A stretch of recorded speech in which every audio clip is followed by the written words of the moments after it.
Visi ir dzirdējuši teicienu, nekad nepārstāj sapņot, jo mēdz būt, ka sapņi piepildās.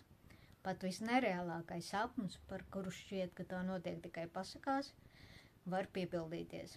Arī pārdzimšanas stāstu pārrakstīšanu kāds var uzskatīt kā nereālu pasaku, bet priekš manis tas bija pat ļoti reāli. Un es pastāstīšu, kā šajā piedzīvojumā devos kopā ar Lindu Kronbergu Svenci. Tā kā sāku par pasaku tēmu, arī stāstījums būs pasakas formātā, bet neaizmirstiet, ka šī pasaka balstīta uz patiesiem notikumiem, un tā bija realitāte. Reiz kāda dvēselīte nolēma nākt uz zemes un izlējās par vecākiem kādu interesantu pāri. Mamma bija vienmēr dusmīga, skarba pret visiem un ar dzīvi neapmierināta. Tētis bija laipnis, mīļš, taču nekad nepastāvēja par sevi, vienmēr pakļāvās bargajai mammai. Nonākot mammas vēderā kā embrijs, dvēselīte jutās neumalīgi, jo tur bija daudz dusmu, aizvainojumu, skumju, un viņa bija nokļuvusi lielā tumsā. Kad pienāca brīdis, kad arī mamma uzzināja par dvēselītes pieteikšanos viņu ģimenē, mamma bija panikā un nolēma, ka negrib vairs dzīvot pati un negrib, lai šī dvēselīte nāk pasaulē. Tādēļ viņa sadzērās miega zāles un citas tabletes, cerot, ka varēs pamest šo pasauli. Arī mazo dvēselīti mammas vēderā šis viss pamatīgi iedragāja, saskumtināja, radīja bailes. Bet viņa tik ļoti gribēja nokļūt uz zemes, ka nepadevās, un viss izvērtās tā, ka gan mamma, gan mazā dvēselīte izdzīvoja. Kad mazai dvēselītei bija pienācis laiks nākt pasaulē, viņa bija iepazinusi pasauli tikai caur mammas acīm, un pasauli likās ļauna, naida un negatīvu emociju pilna. Uzreiz pēc piedzimšanas mazo dvēselīti uzlika mammai uz krūtīm, bet viņa nejuta mīlestību un siltumu no mammas. Viņa sajūtās vientuļa un negribētu šajā pasaulē. Kad dvēselīte nokļuva savās jaunajās mājās, viņai iedeva vārdu. Tagad viņu sauc par Ingu.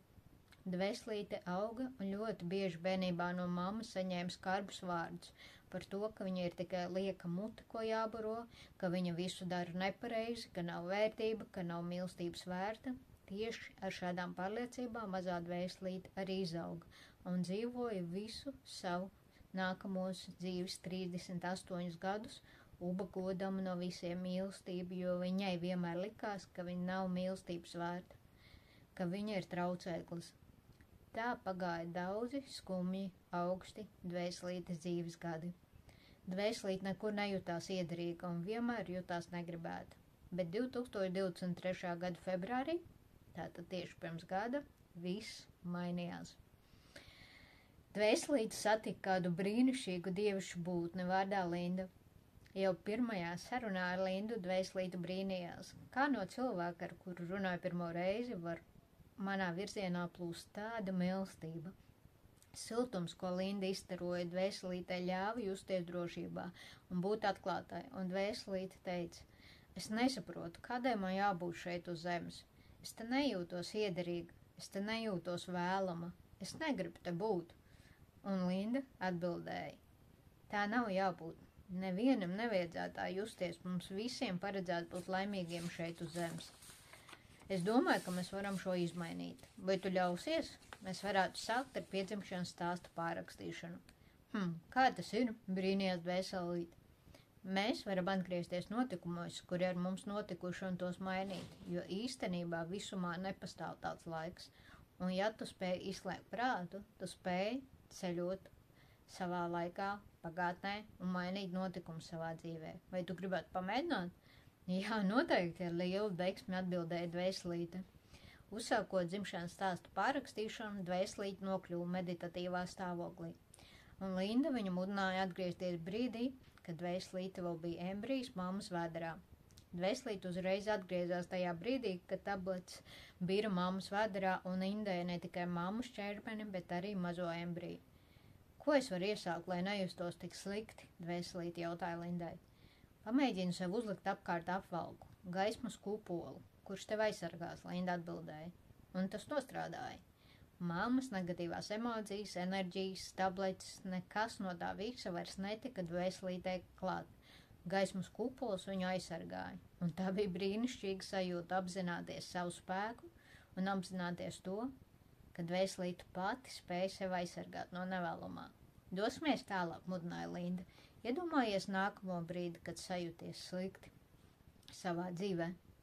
Tas bija brīdis, kad es tikko piedzimu un sajūtu, cik nevēlam es esmu šajā pasaulē, teica dvēselīte. Tas, ka mamma tevi negribēja, nenozīmē, ka tu esi nevēlama šajā pasaulē. Tu esi brīnišķīga, un daudzi cilvēki dzīves gaitā ļoti priecājas, ka tu esi šajā pasaulē un to novērtē. Nāc, es gribu, lai tu to ieraugi, Linda sacīja. Dvēselīte aizsuļoja līdz brīdim, kad mamma bija dzemdību namā un viņa nāca pasaulē.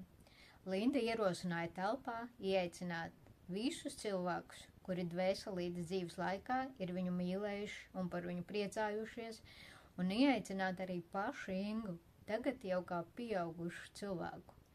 Un šoreiz mazajai dvēselītei piedzimstot, viņai apkārt bija daudz mīlestības un gaismas un smaidīgi cilvēki.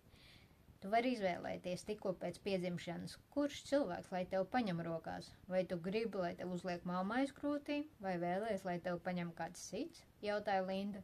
Nē, es negribu pie mammas, atbildēja dvēselīte. Es vēlos, lai mani paņem rokās Inga, mana pieaugušā versija. Un tā arī notika. Inga, pieaugusī versija, paņēma mazo dvēselīti rokās, ieskatījās savās mazās versijas acīs un sajūta tik ļoti lielu mīlestību. Pienāca arī tētis, un arī tētis uz brīdi mazo dvēselīti paņēma rokās, sniedzot viņai drošību sajūtu un mīlestību. Tas bija tik baudāmi, mīļi un skaisti.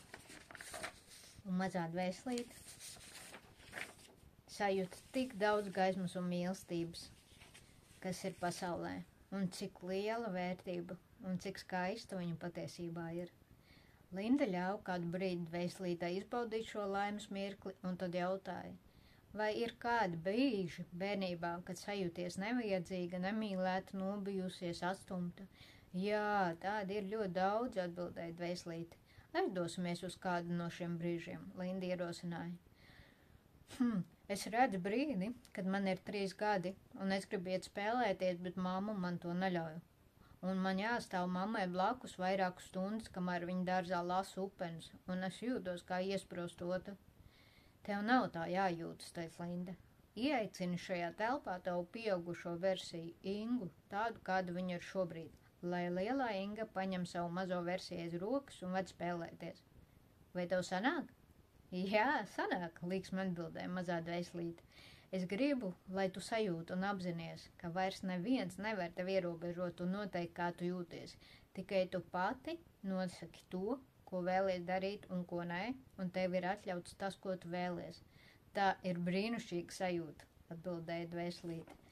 Vai ir vēl kāds brīdis bērnībā, kur tu jūties īpaši slikti un kurā gribētu nomainīt sajūtas, Linda jautāja, un mazā dvēselīte teica, es atceros brīdi, kad man bija 5 gadi, un mamma paņēma striķi un teica, ka ies kārties.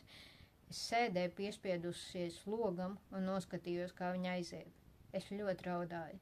Es ticēju, ka viņa iet nomirt un nekad neatgriezīsies. Es domāju, ka tā ir mana vaina, ka viņa nejūtas dzīvē laimīga. Tas bija ļoti skumji. Un pat ja viņa toreiz atgriezās, tā sajūta, ka es esmu atbildīga par citu laimi, man nav pametusi visas dzīves garumā. Tu esi atbildīga tikai un vienīgi par savu laimi, tāpat kā citas dvēseles ir atbildīgas par savu pašsajūtu. Tev nav jājūtas vainīgai, ka kāds no tuviem cilvēkiem jūtas slikti, ja vien tiešām neesi likus viņam tā justies. Iedomājies, ka šajā situācijā atveras loks un tu spēji pasaukt mammu. Tu viņu pasauc, viņu pagriež pret tevi un pienāk tev klāt, un tu viņai jautā, mammu, vai tu tiešām gribi nomirt, un vai tā ir mana vaina? Nē, protams, ka tu neesi vainīga. Es, kā pieaugušais cilvēks, netieku galā ar savām jūtām, un tādēļ gribu aizbēgt no dzīves. Piedod, ka liku tev to visu piedzīvot, saka mamma. Ko vēl tu gribētu šajā situācijā mainīt, Linda jautā dvēselītē? Es gribētu pilnībā atkabināties no tās sajūtas, ka esmu atbildīga par mammu un par viņas laimi, un es gribētu sajusties pilnībā drošībā. Ar Lindas palīdzību dvēselīte pārauj saites starp viņu un mammu, kuras vairs nekalpo, un telpā tiek ieaicināta dvēselītes gaismas komanda, pavadoņi, un tas rada pilnīgu drošības sajūtu. Izrādās, es nekad neesmu viena. Mani pavadoņi ir vienmēr ar mani un ieskauj mani gaismā un mīlestībā. Ar mirdzumu acīs saka dvēselīte. Tieši tā, atbild Linda. Nekad šo neaizmirst. Tu vienmēr esi pasargāta no augšas, un tu vienmēr esi mīlestības ieskauta. Tev vairs nav jābaidās. Tā dvēselīte ar Lindas palīdzību aizceļo uz vēl dažiem dvēselītes bērnības brīžiem, kurus vajag izdziedināt, un nu jau dvēselīte jūtas daudz labāk.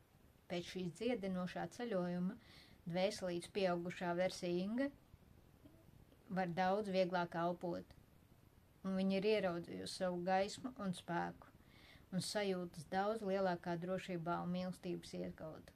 Viņa vairs neliek citu laimu augstāk par savu, ir atbrīvojusies no programmām, ka mīlestība ir jānopelna, un ka viņa nav mīlestības vērta. Dzīvot ir kļuvis daudz baudāmāk, smaidīgāk, foršāk. Šī ir pasaka, kur es piedzīvoju, bet kur ir reāli. Tā mainīja manu realitāti. Es sāku izbaudīt šo būšanu šeit uz zemes, un to ir piedzīvojuši daudzi, ne tikai es, un arī tu to vari piedzīvot. Atliek tikai sev to atļaut. Man ļoti patika, ka Linda neuzspieda savu stāstu, ka ļāva man pašai to izveidot. Viņa vadīja mani visas sesijas laikā, un bija liels atbalsts brīžos, kad man likās, ka es nezinu, ko darīt vai netieku tālāk. Viņa bija klātesoša, atbalstoša, empātiska un no sirds vēlējās, lai man izdotos. Es esmu bezgalīgi pateicīga, ka Linda ir ienākusi manā dzīvē, un ar viņas palīdzību es varēju nomainīt savus sajūtas un savu dzīvi. Ir pagājis gads, un pašai neticās, ka es tā jūtos, un es to saku, bet es tiešām izbaudu tagad šo pieredzi uz zemes, novērtēju, sajūtu daudz lielāku mīlestību, drošības sajūtu. Dzīve ir interesanta, un es vēlos šeit būt. Paldies, paldies, paldies.